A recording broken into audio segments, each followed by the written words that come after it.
Grinders. Welcome to RotoGrinders Today. I'm Jordan Cooper, a.k.a. BlenderHD, BlenderHD, if you want to follow me on Twitter. And it's Wednesday, October 25th, and we'll be taking a first look at the NFL DFS slate Week 8 on DraftKings and FanDuel, as well as we got NBA tonight. We'll be looking at some props and pick 'em for NBA. Remember, NBA DFS, a lot of things change, right? You want to tune into Grinders Live later today, crunch time. Right after that, leading up until lock, that's the best time to build your NBA DFS lineups as projections change. Who's in, who's out, everything of the sort. So to join me this Wednesday for the NFL preview, maybe not as exciting as NBA, but we want to take a look at some situations that we have to monitor throughout the course of the week before we, come up with more strategic decisions on Friday. Squirrel Patrol will be on Friday for that. But Will, how you been liking this NFL season? Because you normally aren't here on Wednesdays when we do this preview. I pull up the first look Week 8 article we have free on RotoGrinders. And this year, it's just like you open it up and you see a lot of yellow and you red. And it's like, oh, wow, we got a 47 and a 46.5 total. And I don't know about you, but I've been playing NFL DFS for, probably 6 years. I'm used to there's 3 games that are over 50. Those are probably the games that are. There's maybe 2 games that are under 40s. And now I take a look and it's like, do I want to stack any of these games? Like every week is like, right? It doesn't matter what the teams are.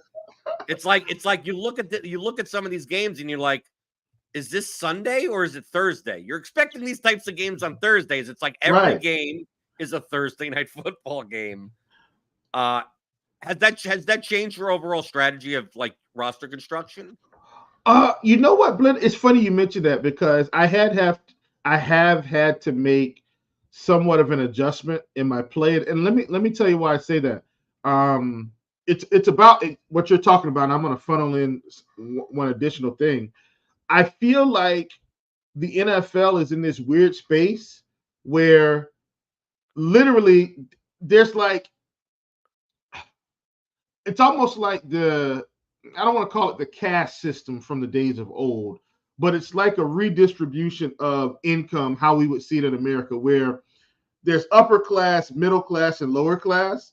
And then as inflation and all these things take place over the years, you end up with slightly more upper class, slightly more lower class, and the middle class kind of gets squeezed, right? And so the distribution of funds is different. And maybe this is a bad example, but I feel like that's the way the NFL is right now. There's this echelon of really good teams. Let's call it the Eagles, Chiefs, 49ers, Dolphins, right? There's this 4 or 5 teams up here that are like, okay, these are the good teams. Maybe the Ravens are coming, right? Let's say 5 or 6 teams. And then there's this really big clump of bad teams. Let's call it the Patriots. Let's call it the Panthers. Let's call it the Vikings. Let's call it the Packers. Let's call it the Titans. Let's call it the Giants. You see how many I'm rattling off? And then in the middle, there's not as many, right?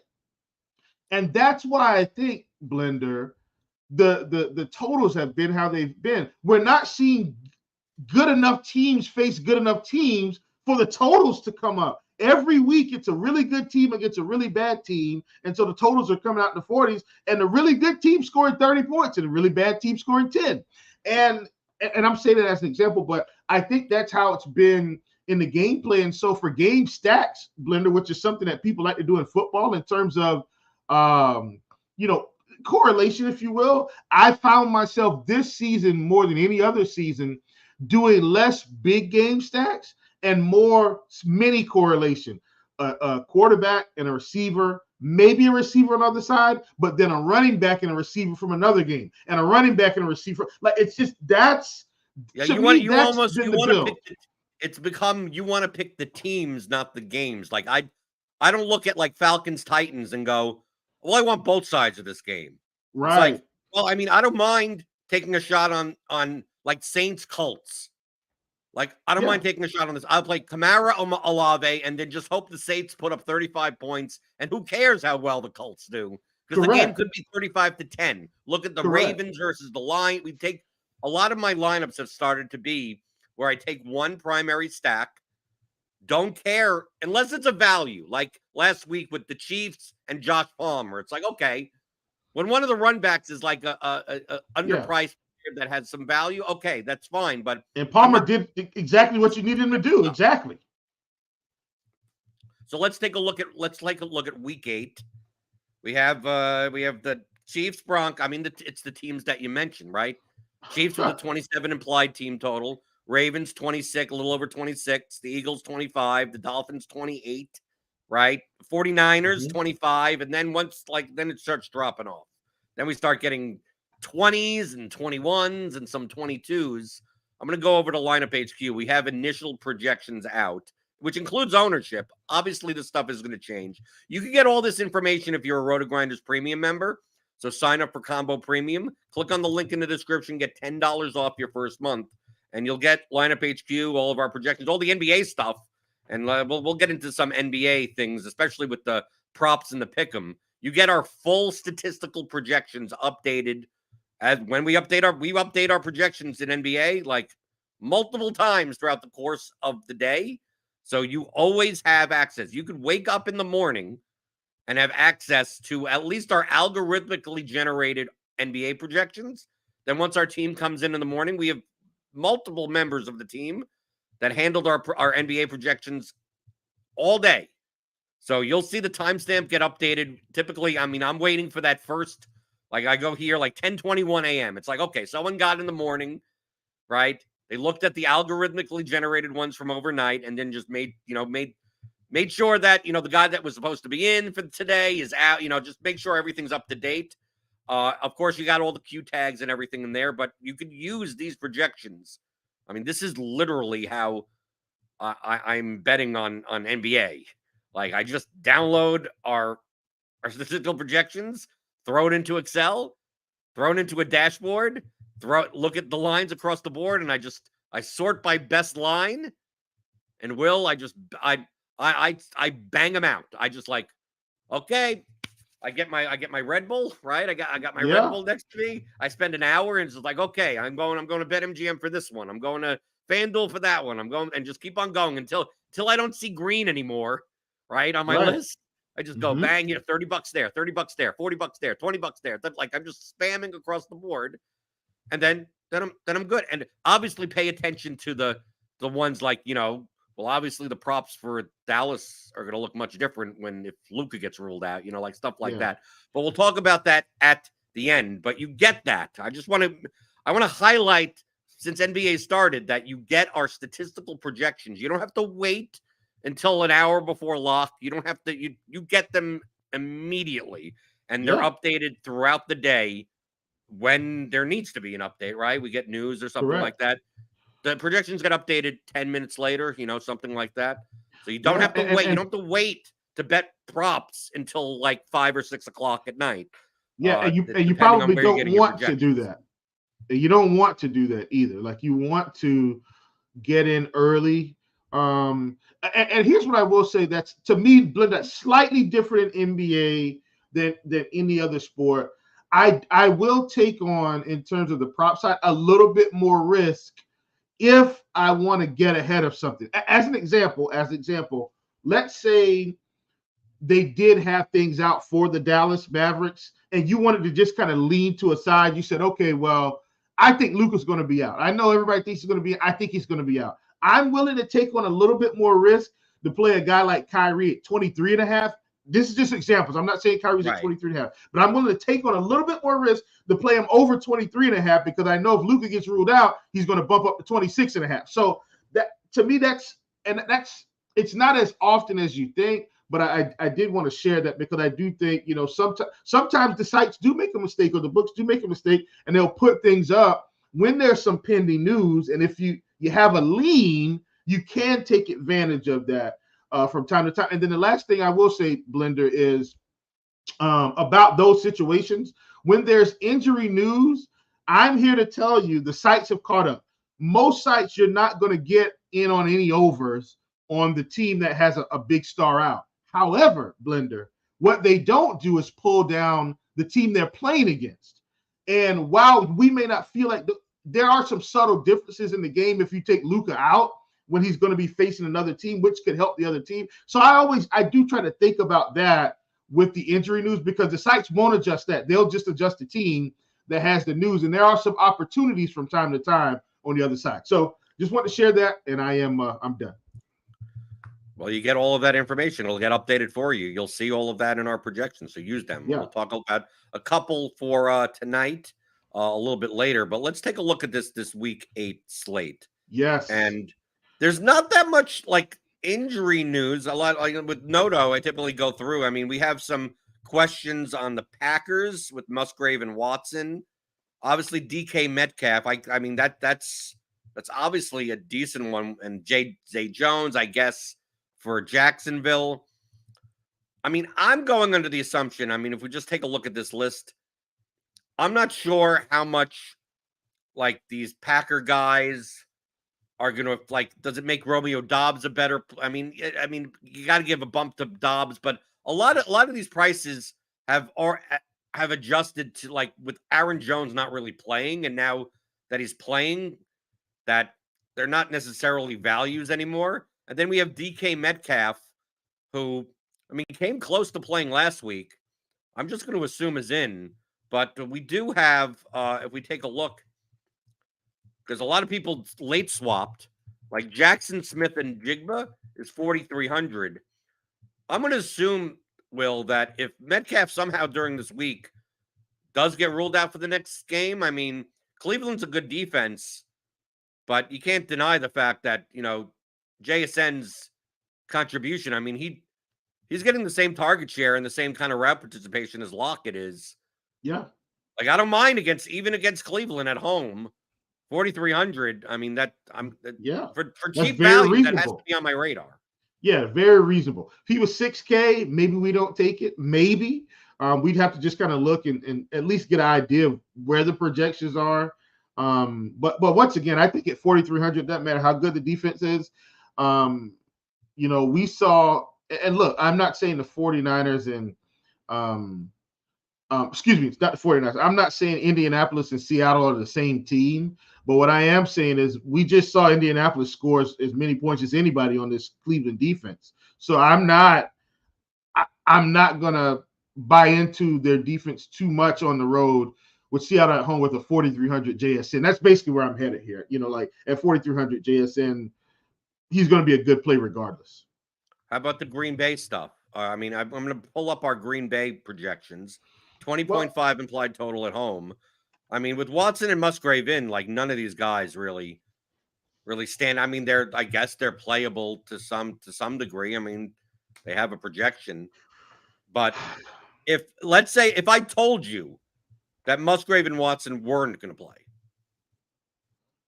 where would your focus go to on this team now? Would it be the receivers or would it be Aaron Jones at 6,400? I think at that point, Jaden Reed at 3,700 probably gets a little steam.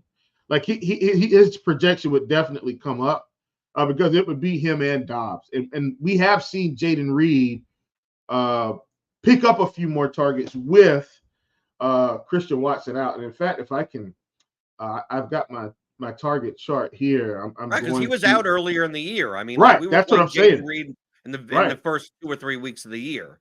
Right. And that's also that's with Aaron Jones not really at full capacity as well. Right. And so here's what I'll say. I'll just kind of give it to you. So when Watson was out the first 3 weeks. We saw Jaden Reed 5 targets, 8 targets, 7 targets. And then in terms of snap share, at minimum, I think his snap share would go back to where it was. And he's still playing. Don't get me wrong. Like he's still playing right now.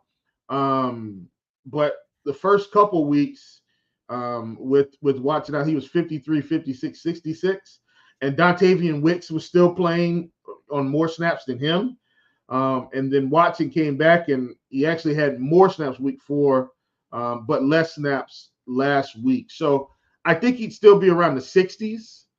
And but he definitely have, I think, a few more targets when he's back. So I think Reed would be very interesting at that price. Dobbs would still be the clear number 1 for what it's worth. Okay, so let's take a look at some from running backs. The running back pool is spread out on different price ranges.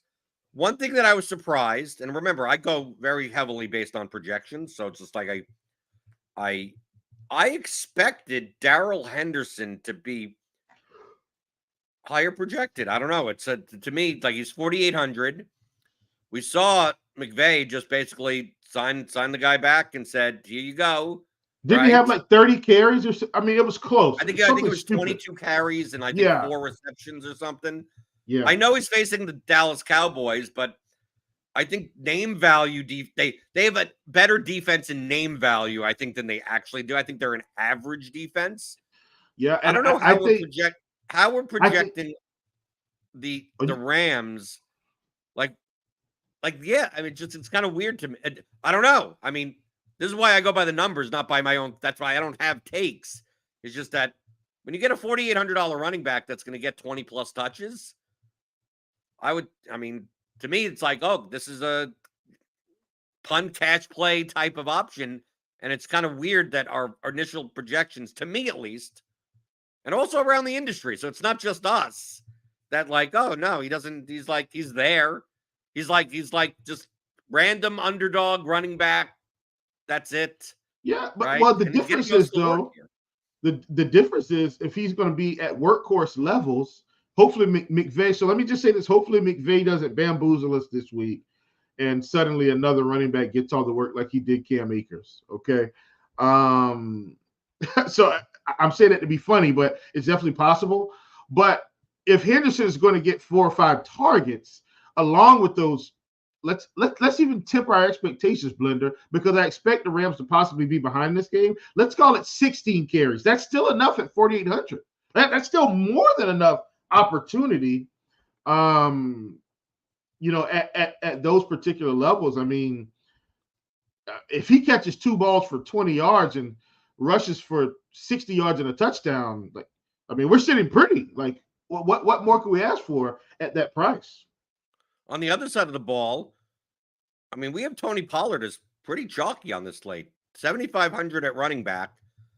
I mean, I compare him. I look at these running backs, and I played Tony Pollard earlier in the season, and I mean, I take a look at this. I feel like I'm way more comfortable with Alvin Kamara at 7,300. Oh, absolutely. I don't need 14 receptions. I don't need 14 receptions at a Kamara, but I just feel like Kamara comes preloaded with double-digit points. That at the worst case scenario, it's like, okay, he gets me to the cash line, but I mean, this ownership can't be. I mean, this ownership's going to change. I guarantee you, Kamara is not going to be 8% owned on this.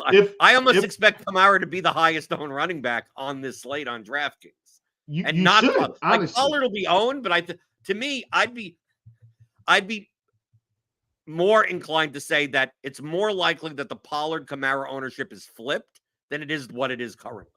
Like, I'm much more. Kamara's 22 and Pollard's 8, and now we're talking about why don't we take a shot at Tony Pollard at 7,500? I mean, yeah, I'm in with that. Yeah. So here's the thing too. Sometimes, and it's weird. This is where I think philosophy and just trying to make certain decisions come in. As long as Kamara and Pollard are roughly the same price, I'm probably taking Alvin Kamara every time, because, like you said, Blender, like there's something to be said about him, and like you said, coming preloaded. There's a reason he's preloaded with pretty much double-digit fantasy points. Is this because he's getting almost double-digit targets? Like it's really interesting, and what they're doing, Blender, is Derek Carr. He's going to check it down. If it's not there, like, and this is the real life part that also the numbers support. He's not trying to put the ball in harm's way too much. If you look at the games, if Kamara's open and nobody's there, he gives it to him every time. He doesn't care if it's 3 times in a row, Blender. If he's open, he just gives it to him. So he's ending up with these massive reception games for 30 yards. As crazy as that sounds. So for me, Kamara over Pollard straight up for me most of the time, until Kamara gets to 9K and Pollard's still 7,500. Now we have a much different discussion. And Kamara's not going to get to 9K, but my point is, if there's a large enough gap, then I think we can have a discussion. I'd almost rather Kamara be 8K this week, Blender, to be honest with you, because it makes it even better because people are going to hop off. So yeah, I'm done with that. How about the Ponzi scheme guy? The Ponzi, he's my Ponzi scheme guy. I've won a small field GPP with him 2 years ago when he had his like 4 touchdown. I think he had a 4 touchdown game. But otherwise, you're typically not impressed with the score that he gives you. He's the cheapest he's been. He's on the road against the 49ers. Joe Mixon. Joe Mixon is like, DFS is not about like, is this guy good? But like, we have Joe Mixon at 5,800, but we also have Breece Hall at 5,900. I'm much more excited to play Breece Hall than I am Joe Mixon. Well, so is the field. Yeah, I know. But the thing about Mixon only by a small margin. Only by a small margin. Right. And once again, the ownership will change. Breece Hall is so much more likely to break off a 24-yard reception into a touchdown or something like that. But Mixon is so much more likely to touch the ball 25 plus times. Right? So it's like that, weighing that back and forth. I don't think people want to click on Mixon anymore. I think people want to play Breece Hall. We saw that one of these slates 2 weeks ago where Breece Hall was like 30% owned and like double the amount that I thought he would be. I mean, I don't want to play Mixon into high ownership, but at this range, like we have a lot of guys like Mixon and Pacheco and Jonathan Taylor and DeAndre Swift and Breece Hall and we probably get outside of that range. In that range, I mean, who are you more likely to prioritize? Is it the type of thing that you'd rather take a shot on Mixon or Hall? Or like Pacheco and DeAndre Swift play for remember the caste system, Will, that you mentioned? Yeah. Well, they both play for two of the teams on the top rung in the upper class. Right. And they may not have the best. I mean, a lot of times their quarterback and their offense kind of screws them out of touchdowns. But I feel so much more comfortable playing Pacheco and Swift in positive game scripts. Yes. Than I do playing Mixon or Henderson and some of these guys, Breece Hall. I mean, the Jets will probably be underdogs also. I mean, they're technically not on the road because they both play at the same stadium, so I don't think it matters. Yeah. Do you think are you more comfortable with that this is the type of slate where when in doubt, play a Chief, when in doubt, play a Dolphin, when in doubt, play an Eagle, when in doubt, play a 49er, like that? It's just play the good teams and let everyone else take a shot on these 20 total underdog guys and good luck to you. Yeah, unless you've got, like you said, value like JSN or something at 4,300. So, Blender, I will say right out of the gate, I think one of my favorite running backs is DeAndre Swift this week. And here's why. Like, Swift is only, a few games removed from a handful of games removed from a 30-point performance. Like, he had 28 carries that game. But if you look at DeAndre Swift, they're actually treating him a lot better than they've treated most running backs in that offense over the years.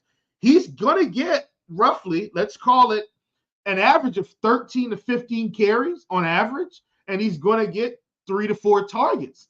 And he has the ability to turn anything into a big play, and that's what we've seen. So, like, when you look at his performances, Blender, while he's only got one really big one, 10, 18, 16, like, he's been pretty stable for an Eagles offense. That running back has just been, you don't know what they were going to do week to week. I think we have an idea, and they're playing a Washington team on the road. Washington, believe it or not, has been giving up gobs of points this season, Blender. And while I know if they're at the 1-yard line, Jalen Hurts probably gets the touchdown, I still think DeAndre Swift has some opportunities here at 6,300 and 10% ownership projected right now. I actually don't think his ownership is going to get too high. He's one of my favorites. Division game, I like him a lot at 6,300 on DraftKings. Let's move over to wide receiver. Do we just plug in Yes. Tyreek Hill at 9,500? I mean, Cooper Kupp did us dirty last week, 2 for 29. But they're underdogs against Dallas.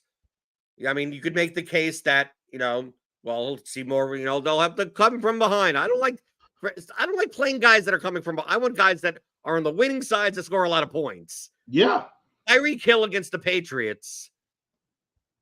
Do you just 9,500? Just give it to me. Like, he's part of that upper echelon? Yeah.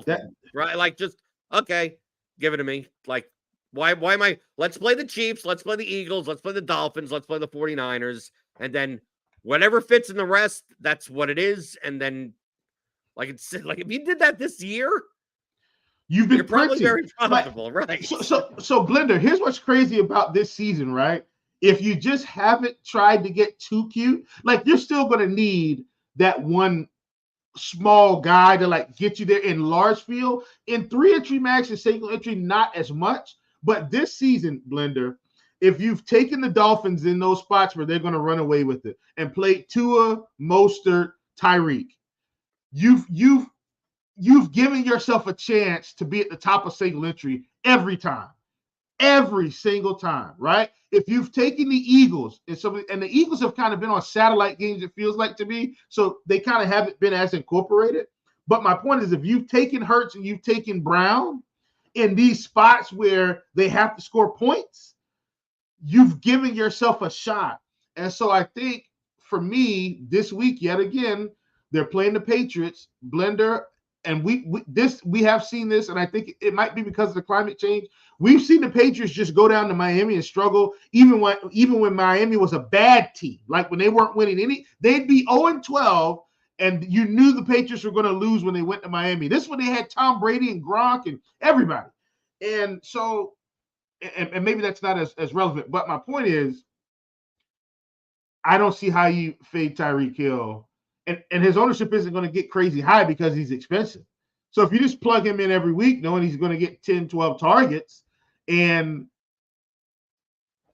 to me, all targets aren't created equal. And they aren't if you look at ADOT and all that. Like Tyreek's going to get some short targets, but he's also going to get the ones where it's a 50-yard touchdown, and that's his upside. He can have 2 catches for 120 yards and 2 touchdowns in the first half, and you're already on the road celebrating. And now it's just, what else does he do?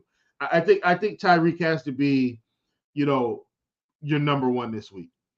How about in the mid-range? We saw, obviously, prices came out before the primetime games. Jordan Addison, 5,700. We saw his basically coming out party.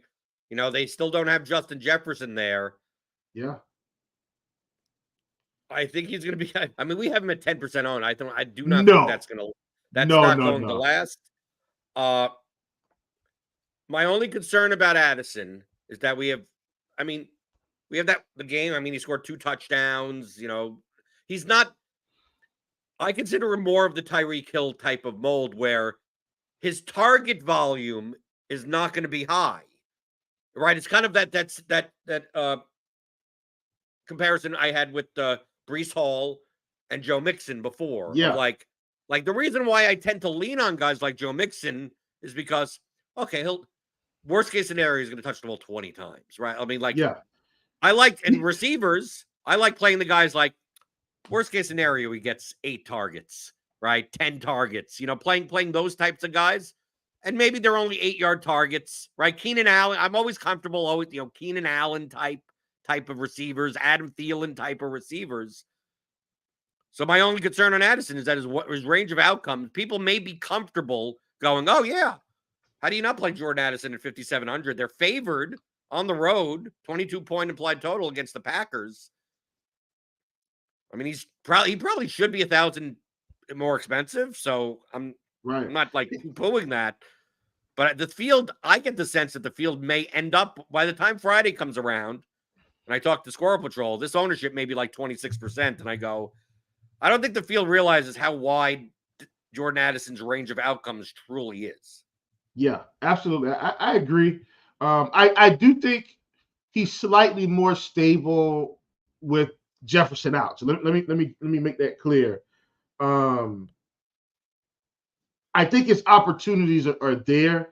I've still been playing KJ Osborne, even though he didn't have the big game like Addison. I think at 4,700, he's still getting some volume. I want to back up a second, Blender, because I know we've got Uwe2K here, and he made a statement. I do want to talk about that. He said Dolphins won't have to score points this week, but that doesn't seem to matter to the Dolphins. But I'm fading Tyreek and Mostert, just better plays available. So let me just say, every week there are better plays available, and that's a decision you have to make. Like every week, there could be a play you could lean the other way, right? Like, for instance, I'll use this as an example, Blender. Cooper Kupp didn't do well last week. I do want to say I'm probably going to have plenty of Cooper Kupp and Tyreek this week, just for what it's worth. We've got Cooper projected at 9% right now, which should change. But once again, as we've been talking, I think sometimes we overlook the obvious and we outsmart ourselves. And Uwe2K, I'm not saying you're outsmarting yourself. What I'm saying is, if you listen to kind of how we led in the show, the good offenses are the good offenses this year. They're not fooling you, right? Like they're not tricking you into some weird outcome. When the Dolphins play bad teams, they put up a lot of points, right? Just go back. Look at Carolina, down 14-0, and all of a sudden explosion. Look at Denver. Look at the Chargers, who are a bad defense. Like, just look at when they've played bad defenses. You could be saying, well, the Patriots aren't as bad as we think. They've improved week to week. Okay, whatever. But my point is, I don't want you to try to trick yourself out of good plays just because. Like, Tyreek's not getting that much ownership for you to say, oh, well, I'm just not going to play him. Mostert's not getting that much ownership. Like, and I think by the end of the week, I think because of the pricing, they won't either. And so if everybody's thinking the way you're thinking right now, it's just going to make the Dolphins even better plays, because this is one of the more explosive offenses in the league on a slate where, I mean, we'll see some offense. Like, I'm going to be probably pretty high on the Texans offense in general this week because they're playing the Panthers. But I did want to address that. I don't want you to outsmart yourself here. The Dolphins are going to be a good team to target this week. The Dolphins have a touchdown better implied total than more than half the teams on this slate. Yeah. We play DFS not based on, well, they're not going to have to, they're going to score. I mean, like, then if my attitude with this, because I think it's very faulty DFS logic. This is the logic of very bad DFS players. If you don't think the Dolphins won't have to score that much, go to the bank. You're going to take out a loan because obviously, and you're going to bet the under on their implied team total. Right? Correct. Yeah. Right? So you don't have to worry about playing Tyreek Hill or anything like that. I mean, obviously, if the Miami Dolphins are not going to have to score points this week, the betting market that has billions upon billions of dollars put in it, I mean, obviously has to be wrong. So that's always my reaction to people that are like we don't play DFS based on plays, right? And also, you're not smarter than the market. You're never smarter than the market. The NBA, the NFL sides and total lines are the most efficient things in all of sports betting. That if you continually there's the reason why we use them in DFS. Teams that project to score more points will project better on average in the long term. Those are the teams that you probably should be playing, especially when they're affordable to play. Yeah. That's how you should be thinking. I don't predict the games, Will. I know you do some predicting of the games. I literally don't care about how the games work. I do a little bit more in Showdown than I do in regular DFS, because Showdown's that's a totally different animal for me. Right. But in Showdown, I do want to try to get an idea, because if you can get an idea of a script in your mind and tell a story and paint a picture, then if you nail the script, you typically are going to come out okay. Then it's just whether or not the script led you to, in a general sense, the highest scoring wide receiver on the winning team or the highest scoring wide receiver on the losing team that was playing catch up. And so then you get into those nuts and bolts and making decisions. But yeah, in regular DFS, typically, once again, Blenders, we start out the show. I've just been attacking good offenses every week. Like, I'm not trying to reinvent the wheel. It's a pretty simple game, Will. When the team projects to score 28 points versus the team that projects to score 18 points, most of the time, playing the team that projects to score the most points helps you in your DFS lineups. It just if you've played the Dolphins every week against the bad teams this year, Blender, and I'm talking about Tua, Tyreek, not necessarily, not even Waddle, Tua, Tyreek, Mostert. If you play those three guys together, Blender, it's been like, and you probably remember this, it's been like Ben, Le'Veon Bell, and Antonio Brown every single week against bad teams. I'm not talking about the good teams like the Bills and the Eagles, the bad teams. That's what it's been like. And I think sometimes we forget about that. Like, when you've got concentrated production like this in football, it doesn't matter what the price is. Like think about it. Back then, I think Le'Veon was around 10K, Antonio Brown was 9K, Ben was 6K. And if you played them every week, you still won. It was insane. And I think that's what we're getting from a version of this, but it's not to a T, but we're getting a version of this from Miami against bad teams. And I didn't expect us to talk about this as much, but I think it's important because we can't ignore that that's where the production comes from on this team, especially when they're scoring 40 points. I'm assuming that Squirrel Patrol on Friday will have a lot of Dolphins, right? He's typically on the Dolphins. He says, like, this team just scores a ton of points. Let's just load up on the Dolphins. So he's going to be on Friday when we talk more about GPP strategy. But Will, you got Chiefs Prop Shop in our Discord, rotogrinders.com/Discord. You can join it if you're out there. It's free. So just go to rotogrinders.com/Discord and you can be part of Chiefs Prop Shop. How busy, Will, how much more busy can your prop shop channel get now that NBA is back? Oh man, it's rolling. And listen, what are you looking at specifically tonight, I guess, in because we're not going to talk about the DFS stuff because that really depends on news. Tune into Grinders Live and Crunch Time for the NBA DFS based stuff. Less so on this show. But as far as Prize Picks, Underdog, sports books, I mean, we have the Pick'em tool here on RotoGrinders. We also have the prop model, the Scores and Odds prop model, which uses the RotoGrinders projections. If you're not playing DFS and you just want to do Pick'em and props, we have a package for that also. So you could just it's a subdivision and say, I just want the props and Pick'em package. We also have some expert analysis, some expert picks, but you get the Pick'em tool for multiple sports, NBA, NHL, NFL, MLB, college football. You got the prop model for those sports, right? You could just click them and they get updated. You see those, always see the timestamps. Make sure you always check the timestamps that, all these Maverick props are, I'm taking the under. It's like, because it hasn't been updated for Luka being out, right? Like you have to make sure that so you're not just banging out these things, not realizing that you haven't updated, the sheet. But on the Pick'em tool now, based on our current projections, I mean, we have guys I'm headed to grab this Jason Tatum right now. I was already on some unders anyway. I was just going to say. Oh, man. Yeah, it's like I'm going to put that in right now, Blender, like immediately. Jason Tatum under 14.5 rebounds plus assists. Yeah, I'm going to do that immediately. Like as we are speaking right now. And I am going to check. I do kind of double check this, Blender, because I know it's pulling from. I still like to kind of see where we are, and we've got him at 11.5. That's beautiful. What else could I ask for here? So that's I'm just that's getting. I just want to explain. I also want to explain, Will, to people what do you mean by we have him here. Like if you go to Prize Picks and you have a premium membership here at RotoGrinders, you get our projections, our statistical projections overlaid on Prize Picks and Underdog. Yeah, and make sure they understand it's a Chrome extension, not right. It's got to be Google Chrome. So if you're on Chrome, please do this. It's beautiful.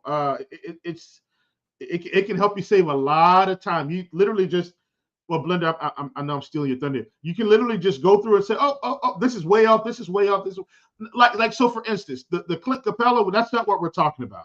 That's like a point difference, less than a point. Those aren't the ones we're talking about. Let's go to Jaden Ivey, if you will, Blender, because Jaden Ivey is one I kind of hammered this morning. If you look at that one, you will see. Where's Ivey? Where's he playing? Detroit.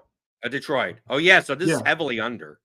Right. So like Ivy is one that's I'm big time on today. And most likely by the time if you're watching this at 3:00 in the afternoon, it's quite possible this number is now at 15. Correct. Right. So, and then at 15, I mean, probably you still have value on the under there anyway, but like remember it's not like DFS. These numbers can move, especially as more people start taking them. So that's why getting those statistical projections from RG and using this early is important for your return on investment.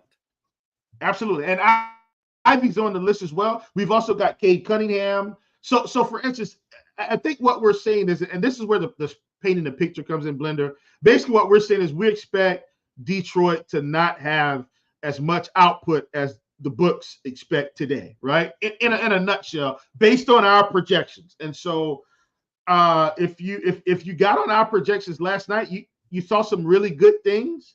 I had a lot of Steph Curry's under points. Yeah.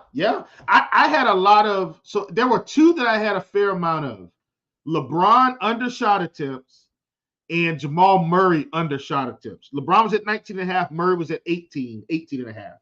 And those were two of my highest exposed ones, and those worked out really well. So I would encourage everybody, man, to get the extension. I think is what I would say. And if you get the extension, then you need premium. But the extension is very important in this.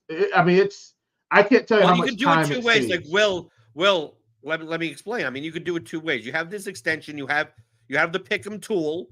So if you want just a chart of this and the prop model, right, which compares to regular books, but I mean, you could see here, like I could go right here, player projections. So for the people that have a little bit more technical inclination, right, maybe use Excel, maybe use R or Python themselves, like, dude, we have the entire chart. I mean, we have, this is our statistical, you don't have to go to lineup HQ. These are mean projections, and you have this download button. Just download the CSV. You could then, once you have the CSV, you could do whatever the hell you want with it. You could import there are dashboards out there that you could use. Whatever. You're coming here for our projections and you're comparing in any way, you could do that. But all of this, like if you're doing prize picks, like we compare it for you already. So like if you use the Pick'em tool, no matter what you export it out into and you're trying to do it yourself, like dude, like people overthink this, Will. You know what I do for prize picks? Because I don't do prize picks as much as I used to, because now I have access to legal books and you get bigger edges. Now, I'm not going to show all of this because, this is supposed to be for premium members. Once I'm done with all my props on the regular sports books, I go to prize picks. Mm-hmm. And I literally, since I'm using the RG projections as my main projection source, I just go to the Pick'em tool and I just take whatever the top six are. Yeah, absolutely. Just whatever they are. Doesn't matter. Doesn't matter what's like. I'm not thinking about it. All I need to realize is when were the projections updated? Are any of these players playing for a team that have some injury situation that maybe the projections could be very fragile? But other than that, I mean, I'll just go and go White, Tatum, Simons.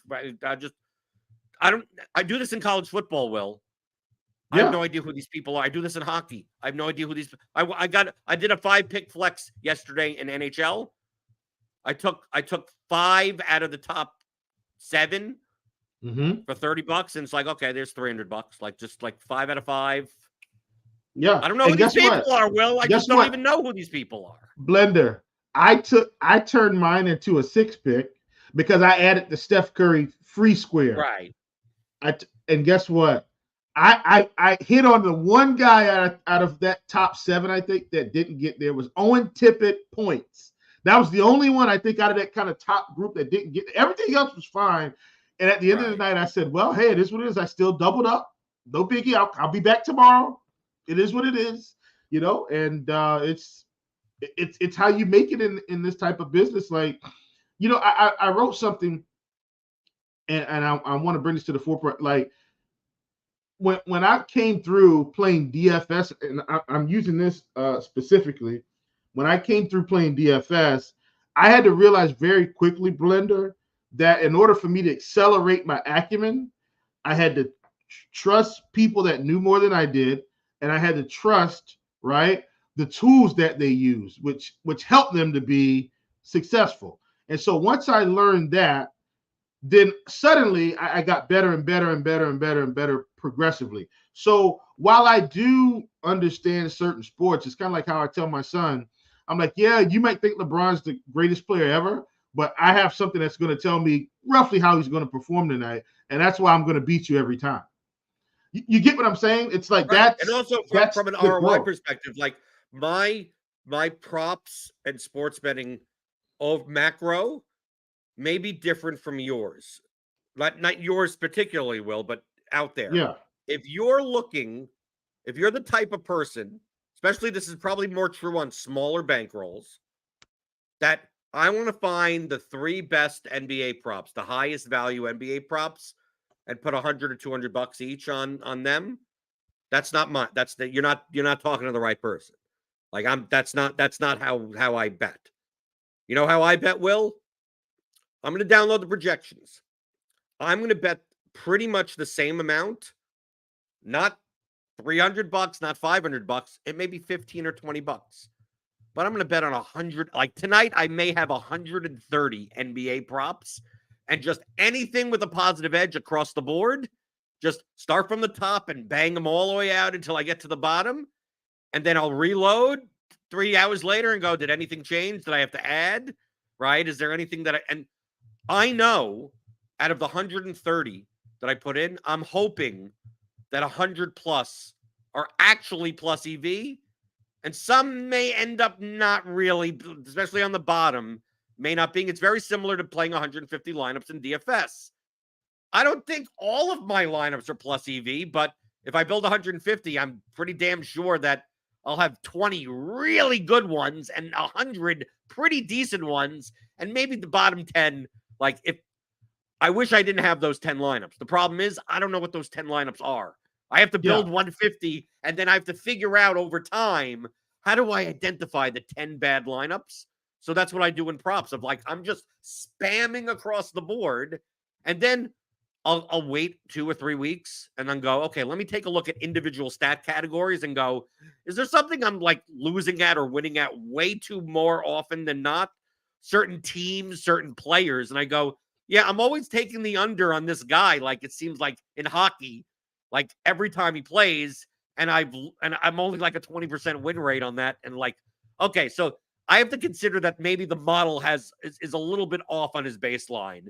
And then I kind of like the blitz does sometimes with certain teams, certain players. Once you figure that out, it's like, okay, it's not that the blitz is flawed, so to speak, but it's going to lean a certain way based on certain algorithms and things behind the scenes. And then once you figure that out, and that's why, self-reflection and going back and look and say, wait a minute, I'm always taking the other, it's never working out, something's wrong. Like if you had the bat this season, you realize pretty quickly, like it was pretty high on Boston, pretty high on the Dodgers. And so it would really tick pitchers down facing those teams, but you had to make those little adjustments to figure that out. And so, right. But I'm saying when people come in and ask me, it's like, oh, who do you have in props? It's like, dude, I think for NHL last week, because someone asked me, it's like, oh, you're starting betting NHL props. And they asked me like at like 8 or 9 at night and goes, who do you have tonight? I go, it was on the slate with like 13 games. And I'm like, I have 80 props. I'm not even sure what I have. I put them all in at like 1:30 in the afternoon. I would have to load up like my tracker in order to even figure out what the hell. I just wait until the end of the night and I reload it and I go, oh, okay, I made money. Okay. Oh, I lost a little money. Which ones hit, which ones didn't, and whatever. Like that's a different type of approach than a lot of people have, where they're like, hey, Will, I'm going to go watch your Prize Picks video. I'm going to watch your scores and odds selections and go like, oh yeah, I want to bet $100, $200 on like your one thing. It's like that's not my game. My game is yeah, this one's that the Jason Tatum has a higher edge based on our projections than the Trae Young points. But how am I going to? I can't determine the difference between that, so I'm just going to just go vomit everywhere, and I'll figure it out later. And just like, can I change my 8% ROI to 9% ROI? Can I get rid of some of the leakage so I could get up to 10% ROI? I'm not looking to win 3 props on a given day. I'm looking to put in like $3,000 or $4,000 on all these $20, $30 things, and then at the end of the night, I open up my app and I'm like, oh, you made $217. And I'm like, okay, that sounds good. Let's do it again tomorrow. And then like, oh, you made an 8% return. Oh, you made $265. It's like, okay, that's fine. And you just keep grinding it out. Right. Because here's what's going to happen, Blender, and I know we'll close out soon. In the pick'em and prop streets, let's call it pick'em and prop streets. You're going to have days where if you're grinding consistently, right? It's not going to be like big GPPs where you lose for 20 days and then on the 21st day you make 15K, 20K. But there are going to be days where you make $100. There'll be days where you make $200, and then there'll be days where you may make $6,000, right? But you're going to have slightly more consistency day to day. So you're kind of giving up the big upside in a sense to take the small wins in between more often, and then take what I call medium-sized wins, $4,000 or $5,000 here, $4,000 or $5,000. Like, Blender, there are going to be some days where our projections are just going to be so on, and what you've and then how you've combined them are going to be so good. Like, you're going to hit, 10, 20, 10x ones, right? And maybe and then even the ones you lose, maybe you get double ups. And on those days, those are the really big days. And the next day you make $200 again. You know what I mean? Well, you can talk about all this in Chief's Prop Shop. Join the Discord, rotogrinders.com/Discord. Follow Will on Twitter.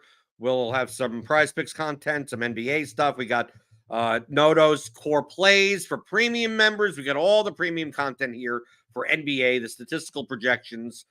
You get as they get updated. So sign up for RotoGrinders Premium. Click on the link in the description. Get $10 off your first month. Hit that thumbs up button on your way out the door. Hit the subscribe button. Tune into Grinders Live and Crunch Time later today as they break down and lead you up to the first main slate. The 2-game yesterday was a little appetizer. But the first big main slate for NBA tonight in DFS.